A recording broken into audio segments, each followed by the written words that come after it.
Sebenarnya sudah menyiapkan sebuah kado istimewa berupa masjid di pelosok Ambon yang disematkan nama sang ibunda. Sayangnya, bersamaan dengan pemasangan kubah masjid tersebut, sang ibunda tercinta justru berpulang.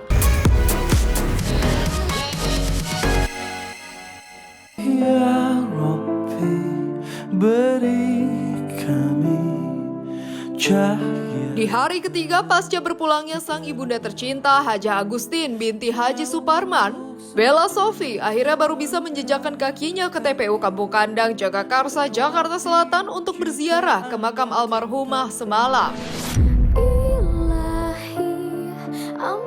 Ya, Bella Sophie tak bisa langsung pulang ke Jakarta saat sang ibunda tercinta berpulang Sabtu malam kemarin lantaran tengah berada di pelosok Ambon di kampung sang suami tercinta Daniel Rigan. Tidak hanya itu, di saat yang bersamaan Bella juga tidak bisa mendapatkan tiket pesawat untuk bisa segera pulang ke Jakarta hingga kepulangannya pun tertunda. Tidak heran saat tiba di makam sang ibunda, Bella langsung berkalung duka mendalam. Bahkan sejak turun dari mobil ia sudah harus dipapah oleh 2 orang asistennya.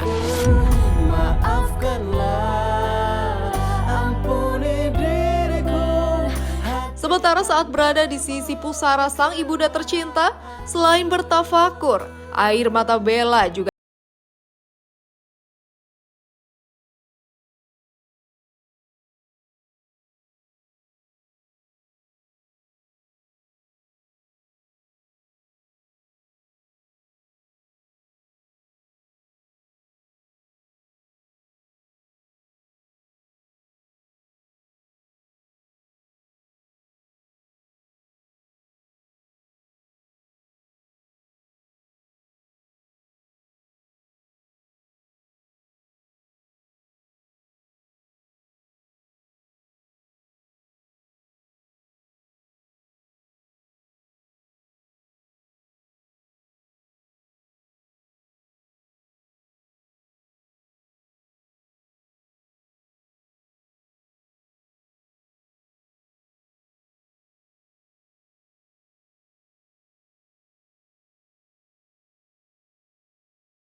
Jam 10 pagi aku baru bisa pegang handphone, aku lihat gitu loh, maksudnya postingan-postingan dan aku posting juga gitu. Jadi benar-benar kaget ya semuanya, benar-benar karena nggak ada sakit sama sekali, nggak ada tanda-tanda, maksud nggak ada sakit lah. Jadi kita benar-benar kaget banget gitu. Jadi pada saat kejadian itu mama meninggal, saya lagi di pelosok banget gitu, namanya Desa Ilat.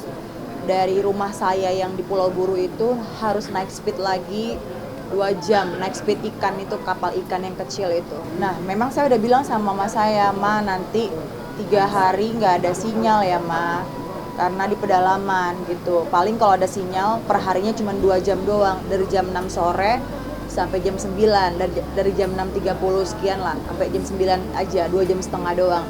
Habis itu seharian bakal mati gitu. Nah pas saya dapat kabar itu, saya lagi tidur kan jam 2 malam di sana. Jam 2 malam berarti jam 12 waktu Jakarta gitu loh.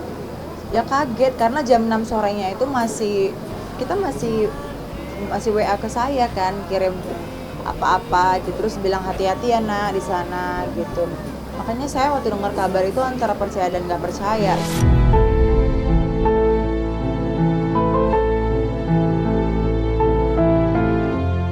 Setibanya di rumah, tangis Bella kembali pecah saat bertemu dengan ayahanda tercinta Hamzah Nasution yang tampak tegar.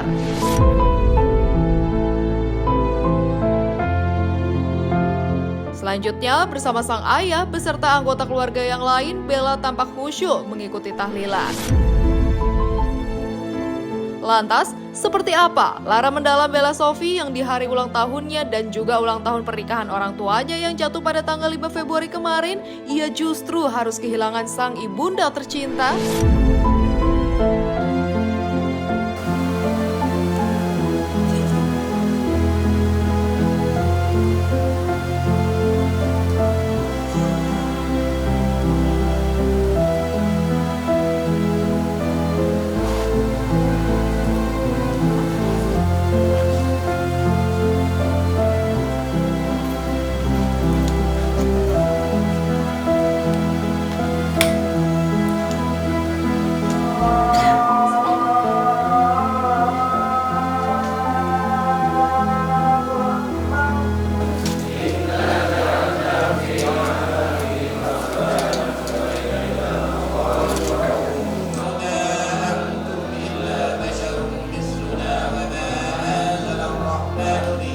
Lahir pas saya sampaikan, sekali lagi terima kasih banyak, saya nggak bisa membalasnya.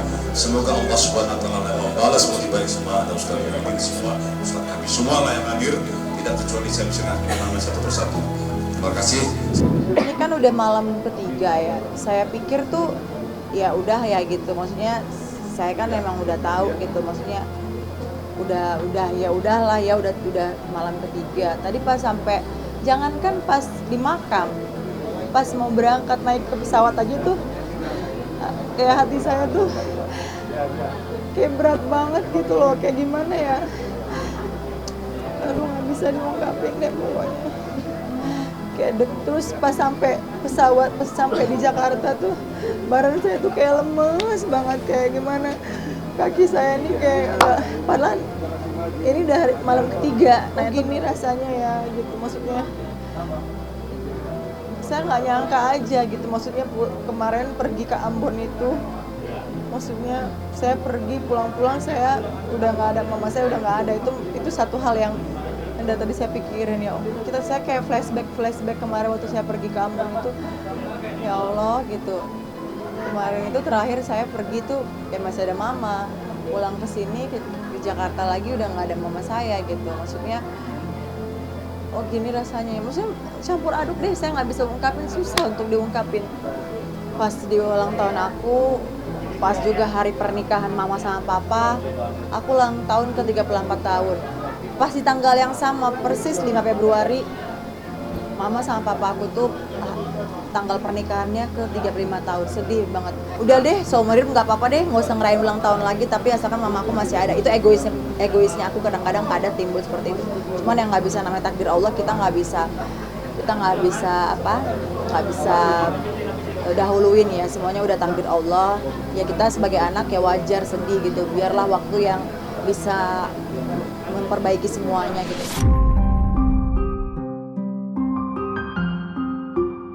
Masih terkait ulang tahun pernikahan orang tuanya, sejak jauh-jauh hari, Bella dan sang suami sebenarnya sudah menyiapkan sebuah kado istimewa berupa masjid di pelosok Ambon yang disematkan nama sang ibunda.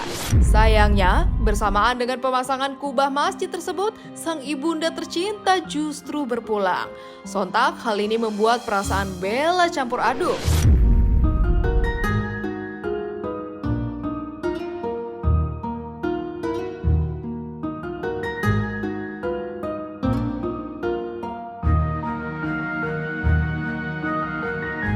Kita ada bangun masjid di sana, dan emang kita mau naikin kubah masjid memang hari ulang tahun aku gitu loh. Jadi memang mama meninggal di antara pemasangan kubah masjid ini. Masya Allah, tabarakallah. Apa ya, itu yang bisa bikin aku kuat gitu loh. Ya Allah, berarti mama ini orang baik gitu loh. Yang satu, kubah yang satu menghantarkan dia untuk berpulang. Besoknya masjid yang kita bangun hadiah buat dia gitu loh. Ya Allah, itu yang bikin aku kuat, makanya aku bisa sanggup datang ke sini gitu, maksudnya masih bisa berdiri, itu yang bikin aku kuat. Ya Allah, mamaku udah bahagia di sana, tapi tetap aja sebagai anak Ya pasti sedih lah. Pertama kali aku ketemu sama mamaku yang aku pergi ke Ambon masih ada, terus aku balik pulang ke Jakarta udah udah tinggal tanah gitu, maksudnya udah di dalam tanah, aku cuma bisa lihat tanah. Jadi aku tuh kayak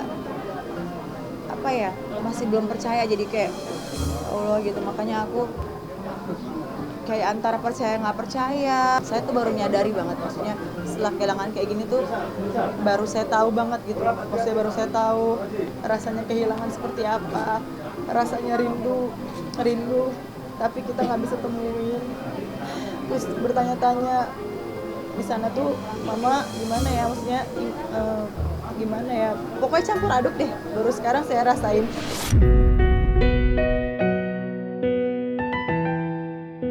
Sebagai anak tertua, Bella memang selalu menjadi tumpuan sang ibunda tercinta untuk membimbing adik-adiknya. Tak heran jika semasa hidupnya, sang ibunda selalu menitipkan pesan kepada Bella untuk menjaga adik-adiknya. Lantas, bagaimana sosok sang ibunda di mata Bella dan janji khusus apa yang diucapkan Bella saat berada di makam ibunda tercinta?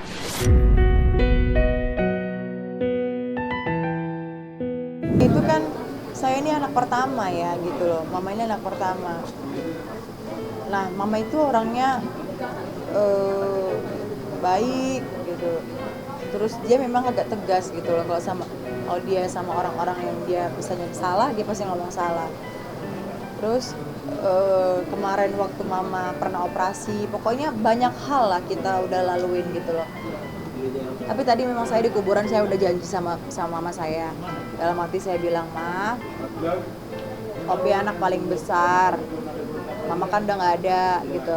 Opi janji, Opi akan jaga adik-adik semua, kita akan akur-akur, Opi akan ngayomi, Opi akan rangkul, Opi akan jaga, pokoknya tanggung jawab deh sama hal apapun buat adik-adik semua. Tadi aku udah ngomong sih dari dalam hati aku, makanya tadi aku diem aja situ sampai kayak lagi ngomong dari hati ke hati sama mamaku gitu tadi. Saya dari anak ya beserta keluarga mohon doanya buat semua yang hadir, mungkin yang nonton di rumah ya, doakan mama saya almarhumah Agustini semoga husnul khotimah, pokoknya ditempatkan di tempat yang terbaik di sisi Allah, bahagia pokoknya. Dan insya Allah doain ya mama di sana, semoga kita bisa berkumpul lagi.